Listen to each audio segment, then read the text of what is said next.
Na semana passada, um influencer foi muito detonado nas redes sociais por causa de uma gincana que premiava pessoas necessitadas com comida. Júnior Paixão, esse influencer aqui... Calma, Alex, calma. Como eu estava dizendo, Júnior Paixão, que era um influencer de maromba, de academia, pelo menos de acordo com o canal lá que eu encontrei, os vídeos antigos dele. Ele transicionou para esse formato de gincanas envolvendo comida. Os primeiros vídeos, que não tiveram o mesmo impacto que esse mais recente, parecia que ele estava na sua própria casa e fazendo essa brincadeira com seus conhecidos, amigos, talvez filhos de parente, coisas do tipo, né? Como no vídeo que está aí na tela, fazendo gincanas como, por exemplo, um desafio em que você tem que virar a garrafa com água lá, com corante, se a garrafa cair de pé na mesa, a pessoa que conseguiu fazer essa manobra vai lá e pode comer lá o sorvete, às vezes a coxinha, como em outro vídeo, até que a próxima pessoa da fila também consiga acertar a manobra e aí ela toma o seu lugar e passa então a comer a comida. Como eu falei, os vídeos desses desafios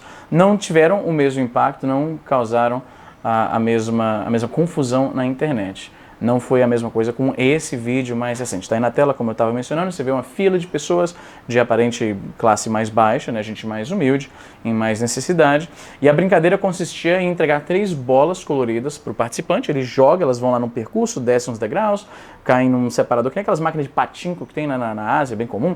Vai lá e aí tem 3 cestos no final. E dependendo de onde as bolas caírem, o participante ganha lá os prêmios que são indicados no cesto, que podem ser 2 garrafas de óleo, 2 sacos de arroz ou 2 sacos de café. No vídeo, você pode ver que, embora algumas pessoas pareçam estar gostando da brincadeira e estão lá rindo e tal, boa parte dos participantes parecem estar um pouco constrangidos com a situação. E foi o que pulou a atenção dos internautas que viram o vídeo. Parece aquela espetacularização da pobreza, que no Brasil, infelizmente, quer ou não, é uma coisa quase endêmica da cultura televisiva. O Luciano Huck foi constantemente citado nos debates sobre esse influenciador e sobre o que ele está fazendo, porque ele fez uma longa carreira fazendo mais ou menos esse tipo de coisa, pegando o pobre, expondo ele ao ridículo em algumas situações para o Brasil inteiro, e aí o cara tinha alguma pequena recompensa. Não é muito diferente, se você parar para pensar, de uma coisa que sempre existiu no mundo do show business, que é pegar pessoas que estão em más condições e jogar essa pessoa para o consumo público. Hoje a gente tem um canal lá na gringa que é o TLC, que a sigla significa The Learning Channel, o canal do aprendizado.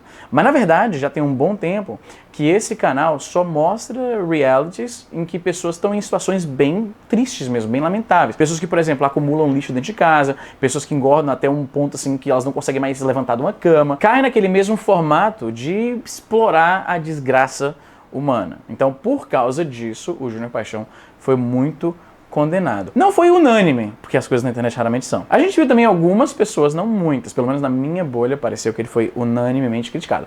Algumas pessoas argumentam de um ponto de vista um pouco mais pragmático. Ele tá, querendo ou não, ajudando as pessoas. Alguns apontaram o fato de que os participantes da gincana, eles participam lá da brincadeira e aí eles retornam pro final da fila para continuar brincando e basicamente no final das contas, o cara simplesmente comprou um monte de comida e vai estar distribuindo pra gente que precisa. Esse foi o argumento de muita gente, que foi mais pro lado mais prático, mais material, digamos assim. No final das contas, querendo ou não, tem um monte de gente que precisava disso e vai voltar para casa com comida. Para essas pessoas que pensam dessa forma, o fato de que a condição dessas pessoas está sendo meio que jogada ali, né, espetacularizada dessa forma, eles acham que no final das contas acabou sendo mais benéfico para essas pessoas do que o contrário. Eu não sei se eu concordo muito com... Assim, é inegável que o resultado disso aqui é que várias pessoas foram para casa com comida e o cara fez uma grana, eu imagino, porque esse tipo de coisa deve ser monetizada, né? Então muita gente falou justamente isso. Esse cara é sustentável, argumentam alguns,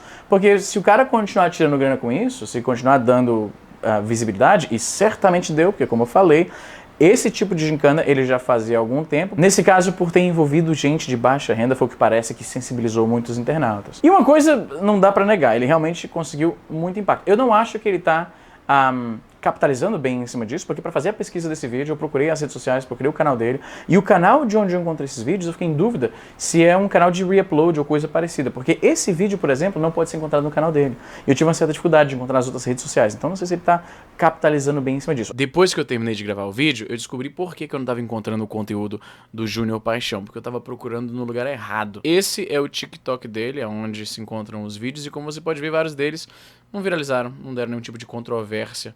São assistidos por pessoas que não veem nada demais no conteúdo que ele faz, aparentemente. A julgar pela produção dele, ele é mais amador. Então, talvez seja o caso. O Júnior tá num espaço que eu acho que acaba sendo aquele cancelamento positivo.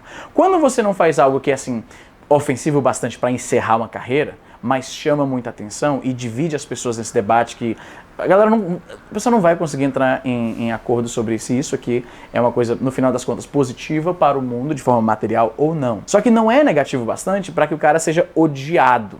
Então, no final das contas, por mais que ele não esteja aparentemente sabendo capitalizar isso bem, porque eu não devia ter tido tanta dificuldade de encontrar as páginas dele, né? Se o cara manjasse bem de rede social como um todo. Sem contar que o nome Júnior Paixão parece ser bastante comum. Eu encontrei um cantor quando eu estava fazendo a pesquisa. O cara devia ter escolhido um pseudônimo um pouco mais único. Sobre a questão moral disso, eu fico um pouco dividido, porque eu consigo ver muito bem os argumentos dos dois. É de um pouco de mau gosto fazer esse tipo de exposição da pessoa pobre na condição de que ela tá precisando se expor àquele ridículo.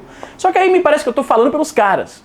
Porque parece que eu tô projetando o que eu penso sobre o mundo pra essa galera. Eu penso, nossa, olha que... De repente os caras não estão nem aí, mano. E como eu falei no começo, isso não é algo que foi inventado pelo próprio João. Espero que não pareça que eu esteja passando pano pro cara. É uma situação realmente, moralmente, eu fico assim... É desconfortável e ao mesmo tempo ele não está. Objetivamente falando, ele não tá prejudicando ninguém. Então... né? Só que, como eu falei, eu não consigo culpar o cara por fazer esse tipo de coisa quando a mídia brasileira alimentou esse tipo de programação, normalizou esse tipo de coisa por muito tempo. Né? Eu mencionei o Luciano Huck, mas eu esqueci um outro cara que fez uma carreira de muito mais longa data, fazendo uma parada bem mais análoga ao que ele está fazendo aqui. O Silvio Santos, que por tanto tempo foi um cara, uma figura tão amada pelo o coletivo brasileiro, digamos assim. Hoje em dia eu sei que existe uma reexaminação, tanto da história da carreira dele, aquele papo de que ele era um humilde vendedor de caneta na feira ou coisa parecida. Existe um pouco de mitologia disso.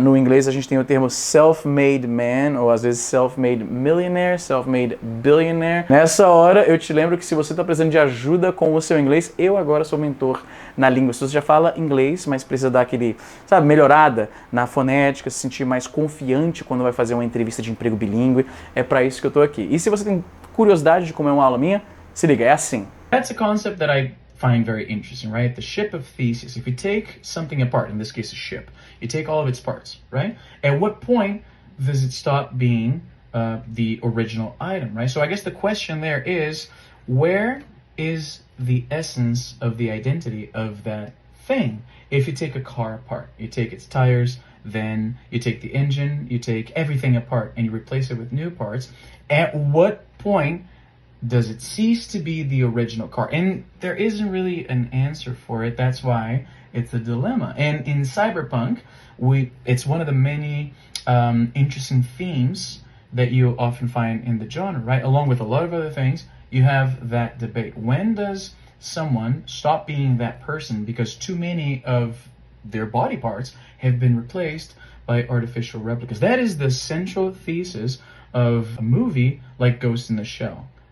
Maybe you have seen it. Enfim, se você tiver interesse, meu e-mail tá aí no comentário pinado e na descrição. Como eu estava dizendo, o Silvio Santos nutriu por muito tempo essa imagem do self-made man. A gente sabe que não foi bem assim, né? Mas o fato inegável é que por muitos anos, décadas, ele explorou um pouco disso. Lembra no Quem Quer Dinheiro, mano? Que o cara fazia aviãozinho de nota e jogava pro meio da galera. Se você parar pra pensar, não é um pouco da mesma coisa, né? Tipo...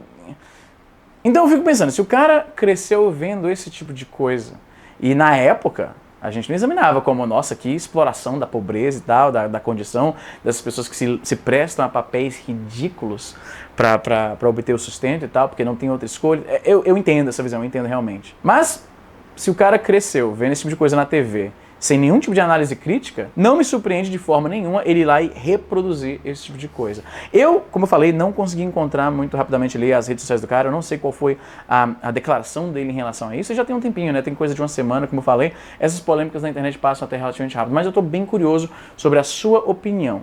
Que lado desse debate você fica? Você vê isso aí realmente como uma exploração das pessoas mais humildes e tal? Ou você vai pro lado mais, assim, pragmático? Mano, quando esse dia começou, essas pessoas tinham menos comida na despensa do que terão no final da parada. É foda, porque no final das contas o argumento material, ele sempre vai acabar tendo mais peso. O que você acha em relação a isso? De que lado da cerca você fica nessa situação? Como eu falei, pra mim, não é o tipo de coisa que eu faria. Eu não ia pegar uma pessoa pobre pra ficar fazendo um joguinho ali e batendo palma pro cara ficar dançando pro meu entretenimento. Não me parece certo isso. O principal pra mim, o que realmente tipo, me faz sentir meio, né, é porque você vê o vídeo, cara, e eu não sei se eu tô projetando uma interpretação, não dá pra gente ficar atribuindo valores dessa forma, eu sei, eu não leio mentes. Mas, olha a cara dessas pessoas aí nesses vídeos.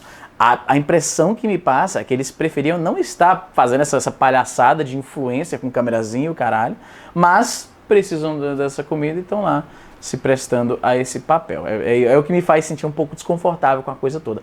Mas ao mesmo tempo eu vi algumas matérias chamando o cara de podre, tipo, realmente descendo o sarrafo. Eu entendo que essa reação é mais porque as pessoas que se sentem dessa forma têm raiva da condição como um todo e estão jogando isso pra cima do maluco lá do tal do Júnior Paixão, que realmente, na sua ingenuidade, achou que tava só fazendo uma parada divertida pra ajudar a galera lá, né? Como eu falei, no final das contas, eu imagino que isso vai ser mais positivo pra sua carreira do que o contrário, porque essa é a fórmula mágica do cancelamento. Você tem que chamar atenção, você tem que deixar as pessoas com raiva, mas não pisar na bola feio o bastante para que isso leve ao ostracismo social. Então, nesse caso, parece, vendo assim por cima dessa forma, parece que ele acertou. Porque eu não tô vendo os caras querendo cancelar ele da forma como algumas outras pessoas que fazem merda na internet. Então, menos mal. E ainda, no final das contas, ajudou pessoas que precisavam daquilo. Mas, o que você acha em relação a isso? Você concorda comigo que é meio um pouco desconfortável? Ou tu vai mesmo pra esse lado de, mano, no final das contas, tem gente que tá com mais comida em casa do que tava antes. Então, como é que você pode criticar? Se o cara, na prática... Aí fica aquele debate meio... É um dilema moral, né? Tipo, isso é condizente? Foi uma boa recompensa para os caras terem sido expostos dessa forma em rede social, naquela condição? Eu deixo a pergunta aí para vocês. É isso, gente. Vou ficando por aqui e até a próxima.